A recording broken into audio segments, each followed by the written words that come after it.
કાળના બોલને ગજવતો ઘૂઘવતો હું ઊભો છું અહીંયા સદીઓથી.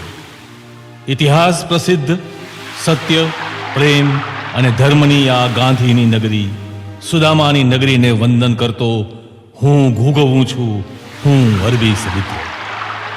ગગન ગુંજાવતો, કાળને સમરતો, સમયનો સાક્ષી બનીને હું ઘૂઘવું છું પોરબંદરના પ્રાંગણમાં. ને કાળ કાળાંતર થયા પોરબંદરની ચોપાટીને ભીંજવી રહ્યો છું હું. મારા નીર વડે ચરણ પખાડું છું એ મહાત્મા ગાંધીની ભૂમિને. મેં જોઈ છે બાપુની અડગતા, સત્ય, વચન ને સ્વમાનની એ ઘડીઓ. અરે આખી બ્રિટિશ સલ્તનતને વગર હથિયારે ધ્રુજાવનાર સત્યના સાધકની આ ભૂમિ એ તપસ્વીને કારણે પૂરા વિશ્વમાં વખણાય છે. મેં જોયા છે આ ભૂમિના તોર તરીકા, એની ખાનદાની ને ખુમારી, એના રૂઆબ ને માનપાન.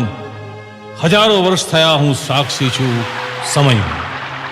સોરઠના શાસકોથી માંડી રાણા સાહેબના દરબાર સુધી મેં આ ભૂમિને હસતા ભાળી છે, મલકાતા જોઈ છે, ચોપાટીએ કિલ્લોલ કરતા જોઈ છે.